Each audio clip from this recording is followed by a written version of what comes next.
Hello and welcome to Politics. Today I'm farrukh Pitafi. We are going to talk about the political realities of this country. There are two developments which are quite intriguing. We are going to start by focusing on them. One was leader of opposition's name being put on the exit control list.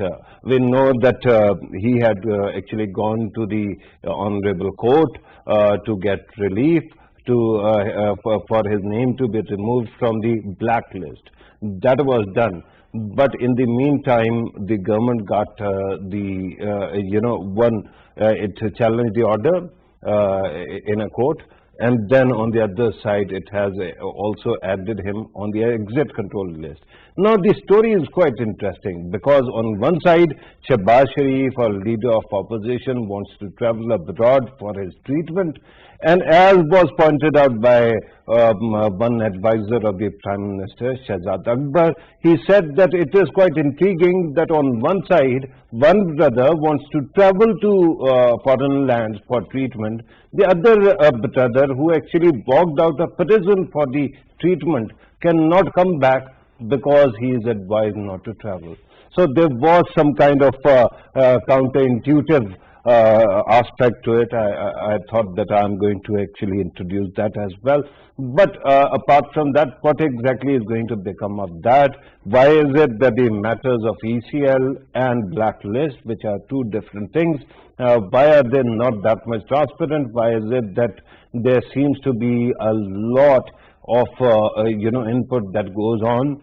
We are going to talk about that as well. The second one is the issue of Rawalpindi Ring Road. Its realignment seems to have been a source of some alleged corruption, and billions were made, or this is the accusation that is there. When the matter actually reached the Prime Minister's desk, he said that the Punjab government, the federal government, all should be held accountable, and then the matter has gone to was sent to FIA or NAB, but Chairman NAB has actually ordered his staff to institute an investigation. And because of that, because the name of one advisor of the Prime Minister, SAPM, Zulfi Bukhari, was also being mentioned. Zulfi Bukhari yesterday resigned from his post, and in his statement he said that I am doing it voluntarily till the time my name is cleared of all these malicious lies. So we are going to talk about this aspect as well. It seems that the corruption issue is a big one, and that keeps on reshaping Pakistan's politics all the time. Then if you are listening to the private media, people who keep on speculating, somehow suddenly has started arguing for some different kind of governmental structure. I was watching a couple of programs yesterday and the day before yesterday, and their anchors were pushing for some kind of military takeover. So we are going to talk about those aspects as well, because it seems that this is not the time for any kind of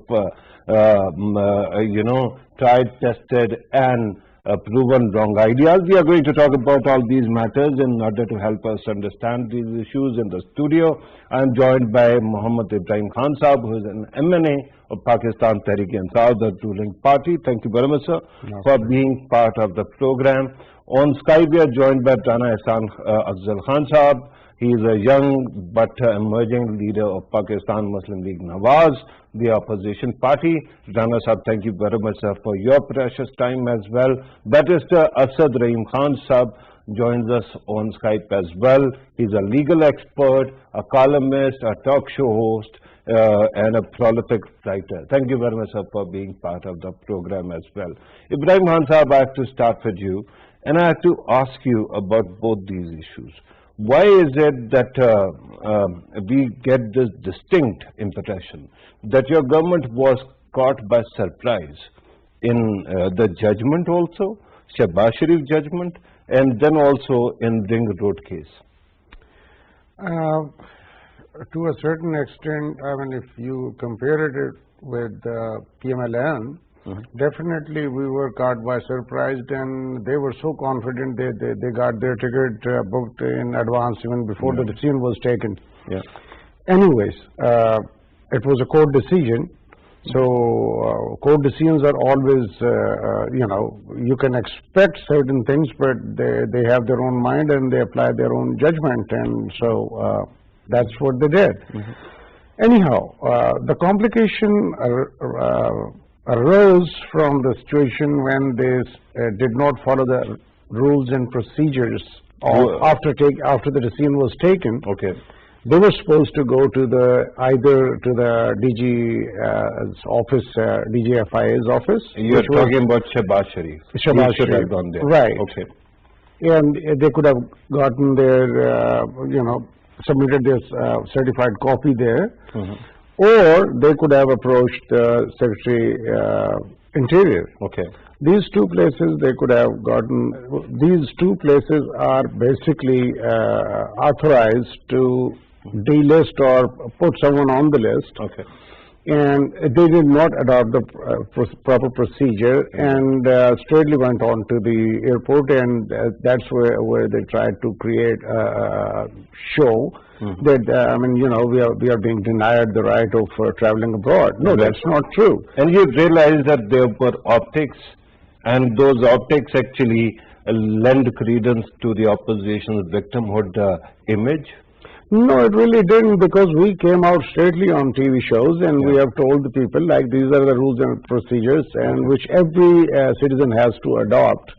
And specifically or a special treatment for anyone. Right. And once they do that, I think there should not be an issue. But on top of that, and secondly, Ring Road case as well.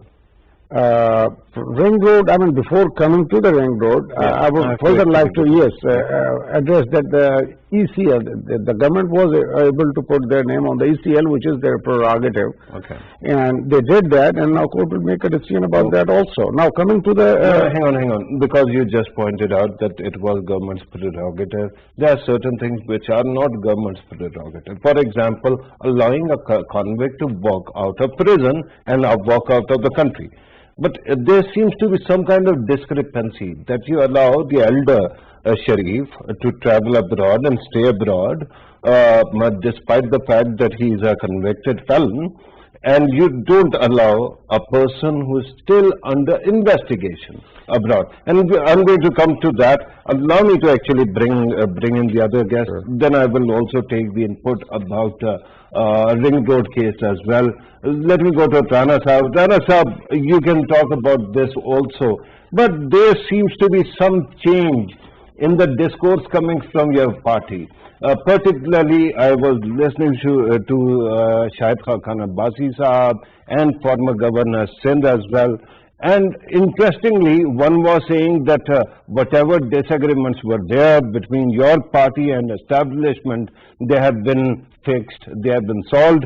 And Shahid Khan Abbasi, if you remember, there was a narrative that your party was pushing in its jalsas, that establishment did this or that.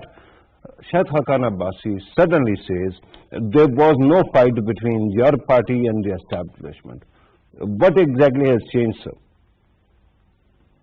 I think, there is no confusion, and our demand has been that the establishment should step back from taking part in active politics and, doing things behind the scenes. So if there's ever going to be any agreement, the agreement is going to be on that one point and nothing else. So that is your answer to your question. Now, no, I could comment on... No, hang on. That is not the answer to the question I asked. I remember Shahid Khan Abbasi Sahab giving very longish press conferences in which he is actually, talking against the army or military leadership and others.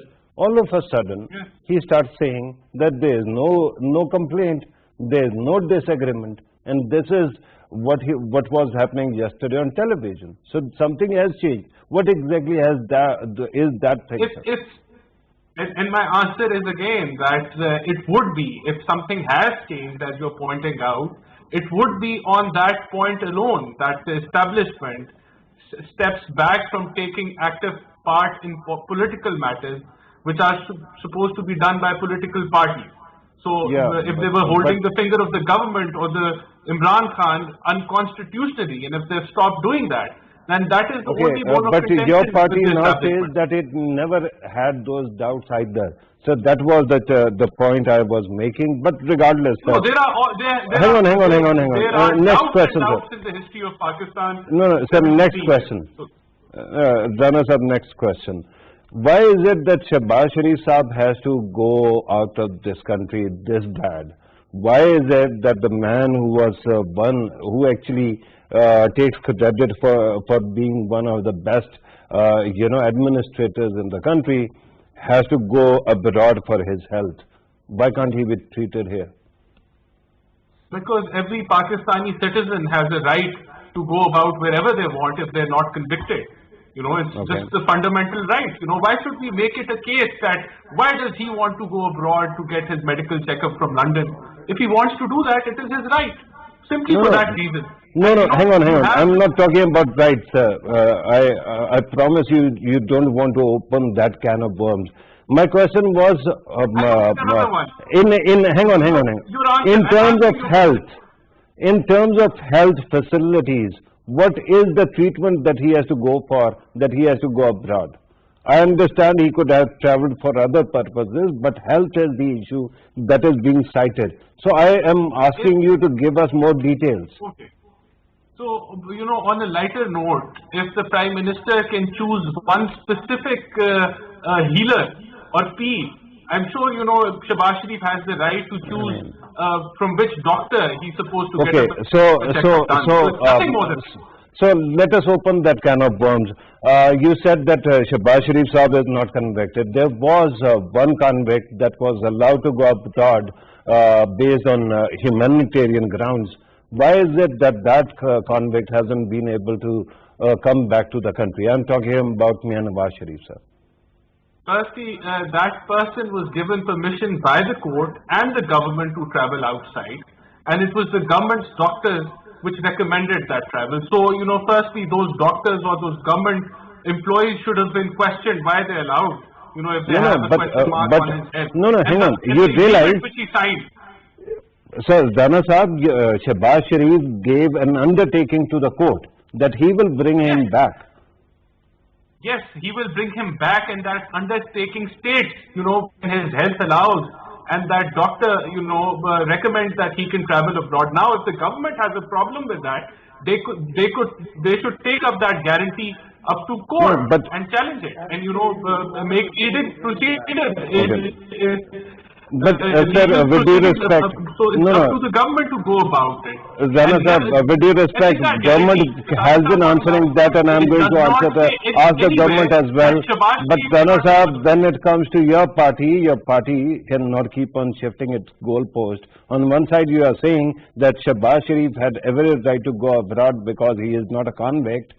On the other side, I just brought up an example of a convict who's abroad and absconding, and you keep on blaming the government. Where is the responsibility of your own party, your own leadership? Okay, let me go I could not hear your question. I'm sorry, the voice was breaking. Okay, Barrister Asad Rahim Khan Sahab, why is it that after 74 years of our birth, we still are not clear about the procedures and these complications arise all the time? Thank you for having me, Farrukh Sahab. It's 2-3 different mechanisms. The Lahore High Court has allowed Mia Shehbaz Sharif Saab one-time special permission with regards to the blacklist that falls under the purview of the Passports Office and the FIA. But if you read the order, it very clearly says that until and Shehbaz Sharif Saab's name is not on the exit control list, or rather until it is on the exit control list, he is allowed that permission. So, to come to your question, the ECL was a piece of legislation pushed through by executive fiat during the Zia regime. It was a mechanism that is not transparent, that is not very procedural, that is actually a means by which the government of the day can keep the opposition or political opponents hemmed in. It would be better now that the Islamabad High Court and the Lahore High Courts have issued judgments clarifying the scope of the ECL and authorities who can put names on the ECL to make this more transparent, to make the information more publicly accessible, so that it isn't as arbitrary as what we're seeing today. So it's a very pertinent question that after 70 years, we should be trying to make both the means by which we place people's names on the ECL and other fly lists more transparent and more based in the law. I hope this government does something along those lines. Right.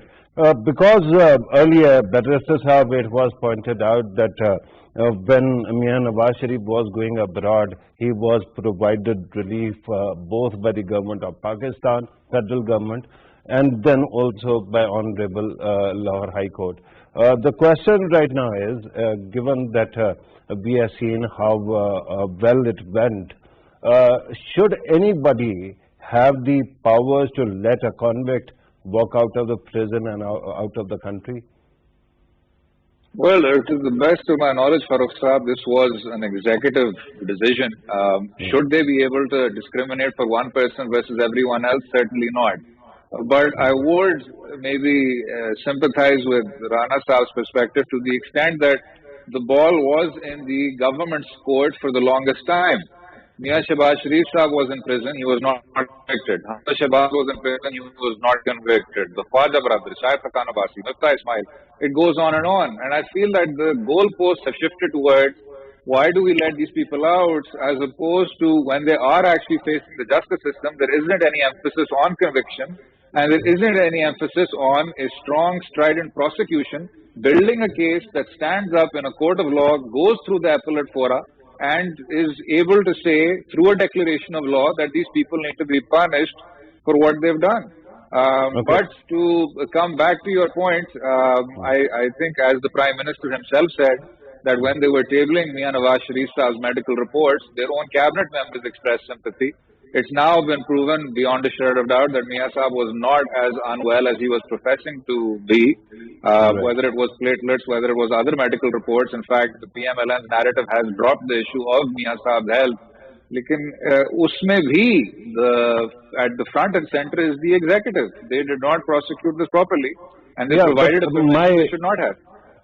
But Barrister Sahab, my question was primarily, relating to the theory of the idea. Should, in coming days, any institution in the country have the power to allow anybody to walk out of the prison and go abroad? Absolutely not. There is absolutely not. There is a judgment by the Supreme Court of Pakistan on this very point, that you can't cut the line, and that the rights afforded your average prisoner have to be extrapolated for all prisoners, regardless of their political influence and regardless of their wealth and privilege. So, long answer to your short question, no, sir. Right. But you gave the short answer as well. Thank you very much. Let me come back to the studio. Ibrahim Khan Sahab, one point that has been highlighted. Ball was all along in your court. Shahbaz Sharif was under investigation. You could have indicted him. You could have actually convicted him, right? Prosecution is in your hand to an extent. But you didn't do anything. Not in our hand. Conviction is by the always by the court. I said prosecution. Prosecutor. Not conviction. But you could have actually moved ahead with the idea, would have pushed for it. It doesn't seem that that happened. And now the gentleman is out. And it is right that if he is not convicted, it is his fundamental right to actually travel. Is it not? That's correct. It's his fundamental right to travel abroad, and the court has allowed him to. Yeah. But, I mean, since the government has put his name on ECL for a very solid reason, that he was a guarantor for his brother who's absconding at the moment. Right. Okay. So, now again, the matter is sub judice, as both parties have gone to the court, and the court will make decision. But I would also like to add really a very important point here regarding Mian Nawaz Sharif's release and flying abroad, was that it was in all the balls were in our court. I still remember honorable judge of a high court making a statement If anything happens to Mian Nawaz Sharif in jail, government will be responsible for that. And now, this was a political statement. After that, No, hang on. I don't want to actually discuss the courts a lot because, one has to show respect to the honorable court. We do. But with due respect, if somebody in your custody, is it not your responsibility if something bad happens to that person? sir, it is not in my custody. It's in the custody of an institution. He's Which is? convicted. No, which is? He's in jail. Prisons, right? Prisons. Yes. Prisons come under a government. Come under the provincial government. Yeah, so that the provincial provincial government is your government. Yes, provincial government, there are tons of, there are a lot of people who are dying in the jail Yeah. because of not getting the proper I just medical wanted to treatment or qualify whatever. that But nobody bothers. No, hang on. Why about us? Why specifically Hang on. about one person Hang that on, hang on. his life is so precious and more expensive and more precious than anyone, any other Pakistani passport holder? If I recall the statement that came, and I was merely qualifying that it was not a political observation, it was basically a legal observation because you are adding this word. I don't recall then that he is more important than others. I remember that the statement was that if somebody is actually ill and in custody, if they die, it will be the government's responsibility. But coming back, today we know that he was not ill, or he was not that ill, as was being reported on television. The question is, the people who contributed to that report, that finally led to the government's decision to allow him with a bail, and then the court, honorable court, actually waived the bail. But that input, that report, the people, were they taken to task? Has there been any accountability that you allowed someone who was walking, and at that time it was impression was being given that he is That dying? he is Yeah, dying. Exactly. so where is the accountability? The accountability you are saying, I mean, as the Barrister Saab has pointed out, the prosecution is so weak, and in comparison, all these billionaires, they get very swift and very, competent, worthy, lawyers who have the experience and the exposure and the knowledge, and as compared to that, 100,000 rupees, Yeah. lawyer Yeah. or for a very small amount of money. I mean, the comparison of the two between a good lawyer and just a lawyer Yeah. is makes a big difference. And on top of that, the prosecution by itself, I mean, No, I'm actually not talking about the prosecutors or the prosecution. if they that I'm is talking about that is really a important case- because a if the case is built on No, hang on. A solid, case grounds. has been decided. Someone is actually in the jail. He's being punished, right? He's completing his term. Right. And then an exact fiat decides, that he is allowed to go abroad and out of the prison. Something must have contributed to that judgment that came from the exact. Those were all the medical reports. And who was making those reports? People who report to the provincial government, right? So, did you actually hold them accountable? We haven't heard about it. No, because it's all machine generated. I mean, it's a scientific method of generating reports. Now, if there is some kind of a No, mistake these were that was done, observations. I mean, I would recall another example where the ex-Chief Justice of Have you- Pakistan went and he was able to recover 2 bottles of something from an ex-minister of Sindh, Yeah. and later on keep grade on 14 going back to the no, first. I'm all saying No, is, I'm talking grade about four- something else. a grade 14 or a grade 11 employee declared it that this is not this and this is honey and No, I zaitun understand. or You're saying olives that or whatever. assessments that came about Mian Nawaz Sharif, they were all machine generated. Have you removed those machines? How They were can you faulty. remove They were faulty. They were faulty. Were Yes. they not? The Yes. people who prepared those reports, who added their commentary, added something wrong. I 100% agree with you. Those plus the person who gave the guarantee for his confirmed return, he should be equally held responsible for that. Now, let us go to the other topic, and that is the ring road issue. Sure. Right? At the start, I asked you to comment on that.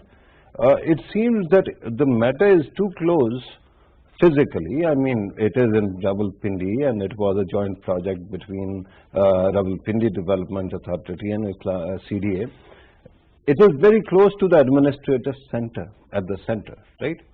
Why is it that this happened and it took this much time for the accountability process to start? You see, the Prime Minister of Pakistan, he is as clear about it as crystal, that no one with any kind of corrupt practices will be spared. The minute he got the report, he had it checked through his agencies, and things were taken into consideration, and things were sorted out. But I understand, but this is happening after the fact.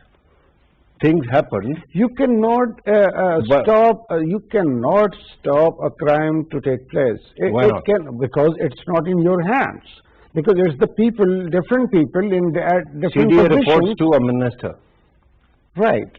Right. Rawalpindi Authority also reports to a minister, provincial minister. Right. So there, why is it that some automatic mechanism was not triggered, telling that something big was happening? This is an issue of billions of rupees, right? Absolutely. And somebody realigned the entire project. Property is acquired. It is a big project. Right. So it should have raised some There are red lots, flags. tons and tons of properties are being acquired, and Not by the government. not by the government. This time it was the government. Because it is a government project. Okay, we are talking about the ring road. I thought you were talking about the privately acquired lands. No, I'm talking about ring road. Yeah. Okay, yeah, that is where the government is concerned. Like why it was this route was derouted or realigned, and that's what we are looking into. And all those who are responsible and involved in this mega corruption, they'll be taken to task. Right. So people who are accused, will they be allowed to move out of the country or not? The people, I mean, an advisor. Well, if you look at SAPM has actually presented. if you look at the example, if Nawaz Sharif can fly out, then I think everybody else should be allowed now but that too, was, because law is equal for all. Just to remind you, it was a standard set by your government. Then Nawaz Sharif was allowed, unprecedented example, but he was allowed to leave the country. So are you saying that the same principles should apply to everybody? It's most unfortunate. I think that if you allow one, then you should allow all, but that one should not have been allowed. Zana Ehsan Azam Saab, let me ask you one very simple question. At this moment, it is about accountability, it is about corruption. Is there a possibility that your party in principle can agree? Because before PTI actually came into politics, it was your party's project to highlight anti-corruption issues and to fight corruption, right? I remember that first accountability bureau that was created, headed by Safar Rahman Saab, was created or empowered during your government. Is there a possibility for you and the government to stop actually talking about victimhood and start working to eliminate corruption from within your ranks? Of course, it's possible, and that should be the way forward. But let me tell you that when we came in government in 2013, the corruption perception index was standing at 127 or 128, and when we left, we were 10 points down. So the corruption perception had dropped down to 117, and currently it is at 124. So the perception of corruption increasing in Pakistan is negative, that it is increased. So we have worsened off in that index. Now, because hang on, because it was about perception. Zana Sahab, you will be given all the time, but allow me to keep on intervening because I want you to clarify what you just said. You said that perception of corruption has actually gone down or up. You know, this is a subjective a survey that you were quoting, Transparency International. Is there a possibility that your government was simply better at PR and this government is not? Oh, this government is much better on propaganda and PR. I'm sure if they could have done it, they would have done it. But it was happening in reality that corruption overall has decreased in the last 10 years in Pakistan, and those indexes are based on surveys which are based on perceptions and facts as well. So it is, when something is happening in the country, obviously the people react to it, and so these surveys are factual. So you cannot write them off as just simple surveys. So okay. Now you were talking about the possibility of working with the government to eradicate corruption. I think that should be happening, and if the Prime Minister and this government stop from mudslinging on media and stop obsessing about the opposition like they did for Shabaz Sharif before Eid, during Eid, and the first day after Eid holidays, the Interior Ministry's topmost agenda was Shabaz Sharif. So if they stop obsessing about political victimization of the opposition and do their accountability in the background with evidence, and submit those evidence in the courts rather than making a mockery on the media and then not being able to prove anything in courts. Yes, the opposition should be working with the government, and if this atmosphere can be turned into a better atmosphere, that is quite possible. Zara sir, at least while talking to you, one gets this impression that PMLN's self-image is very clear that it is not corrupt. But here's the complaint that we hear from the government side repeatedly, that while you created PDM, you allowed People's Party to get the kind of leeway in which it actually walked away without any consequences, and your party keeps on dragging its feet. It keeps on facing a lot of problems. It was basically Asif Ali Zardari and the JIT report that had to be actually brought to a conclusion. But because your party at that time was actually raising slogans supporting People's Party thoroughly used your party's influence or your emotive attitude, and it walked away, leaving you high and dry. We were together on those 26 points, and that was the only reason which was binding us together. And we would want all opposition parties to come in and follow those 26 points and work towards achieving them. So in this journey, yes, there is a narrative that we were used and PTI took all its benefit, but they were also exposed. So I think. Yeah. How are they exposed? Yeah. There seems to be some connection problem. We are going to come back to Rana Sahab. There seems to be some kind of saturation in the signal. Let me go to Barrister Asad Rahim Khan. Barrister Sahab, once again, I'm asking you, you can comment on anything that was said earlier, but here's another question. The corruption perception is an important issue. It seems that even now, our media and our politicians keep on suggesting that corruption is number one problem in the country. If I'm to ask you to grade Pakistan's serious issues or existential challenges, which number, let's say, first five will be at that position will be corruption? That's a very, very difficult question, Farrukh Saab, but I think 10 years ago, the very first problem would have been Pakistan's existential fight against militancy. It's really a blessing from God that we were able to combat one of the world's largest inland insurgencies with some measure of success, but the road ahead is long. I would say the second problem, which should be our number one problem, is population planning. We are sitting on a demographic time bomb, and it's going to explode in our faces very soon, and we haven't done any serious work on it since the 60s. The third problem is land redistribution. All serious empirical studies tell us that Pakistan cannot become a proper competitive economy without implementing agricultural and land reforms of the kind that Vietnam, China, and various other countries did. That would be problem number 3. So I would say that if it doesn't rank in the top 3 issues, corruption is still something that causes high emotions across the political spectrum. I think the PTI can be commended to the extent that they have created a culture of resignation. Zulfi Bukhari resigned, the SAPM on energy, Mr. Nadeem Babar resigned, Azam Swati resigned, Aleem Khan resigned. This is something we hadn't seen previously. But we would want now to take that next step. If corruption is so much of a cognizable issue that the PTI has made it the central plank of its manifesto, they would actually now have to do something about the sugar lobby, the petroleum lobby, the wheat crisis, various other crises in which these serious and influential players actually go to jail. Otherwise, there is no deterrent in creating a more transparent and less corrupt governance culture. And that's why I asked you to actually rank Pakistan's problems.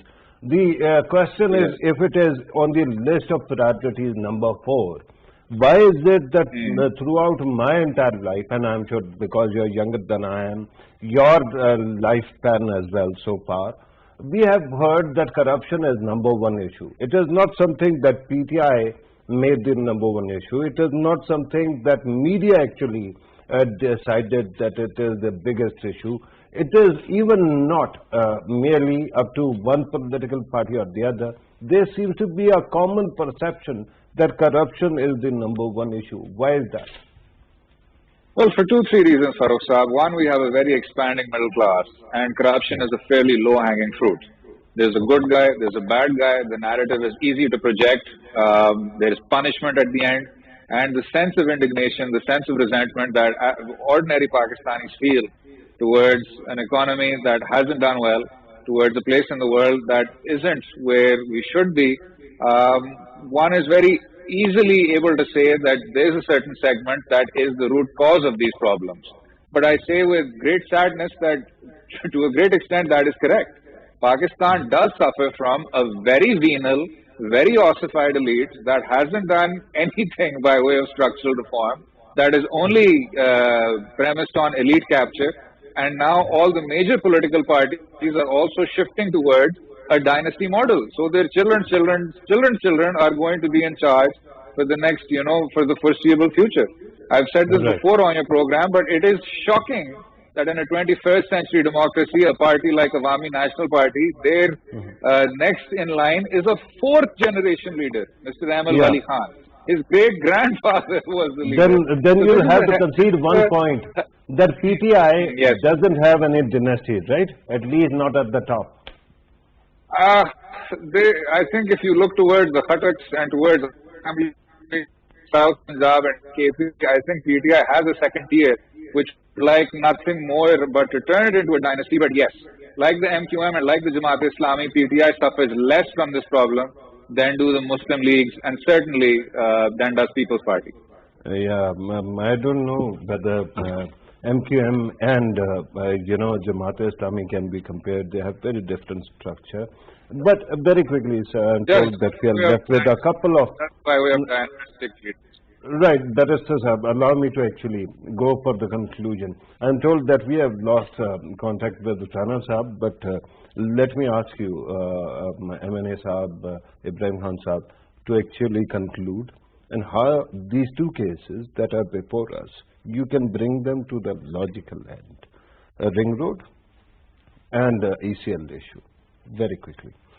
I think both issues are of different stature and different... but they are corruption.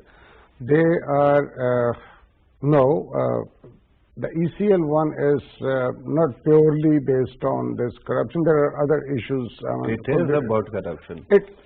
Nawaz Sharif was serving his sentence, then he was allowed to go abroad. There was some kind his of... guarantor, Mr. Shahbaz Sharif, now was allowed to go abroad even without any... And Nawaz Sharif was actually serving his term, because of alleged corruption, right? Alleged corruption. Right. Right. So you are going to actually bring about some kind of logical conclusion to both. We definitely want to do so, and I think in order to achieve that goal, we need to make lots of improvement in our prosecution system, Right. where you can build a strong case. And I'm glad that you keep on saying that. I keep on waiting for that to happen. And that is a complaint that I'm going to actually submit to you in this Right. program. Let me ask Barrister Saab to conclude also. Well, I will agree to the extent of what Ibrahim Saab said earlier with regards to a declaration by the Islamabad High Court, rather as an observation that there needs to be a guarantee for the former Prime Minister's health. But there is also another judgment by the Supreme Court in field with regards to Mr. Anwar Majid Saab's case, that there should be no cutting the line and prisoners should be afforded the same opportunity that they are across the spectrum. The point being that until prosecution is reformed, until National Accountability Bureau is reformed, until the emphasis is on convictions, this ad hoc approach and ad hoc emphasis towards whether people get to leave the country is misplaced. I hope the Ring Road inquiry reaches the sort of conclusion that the Sugar inquiry did not. Right. I'm told that Rana Saab has joined us back, sir. If you want to conclude very quickly, please do that. Accountability should be all across and it should be transparent. That is not the case here with PTI. It would be much better if media trial and propaganda is not the focus of the government, rather collecting actual evidence and supporting the prosecution in a proper manner. So if that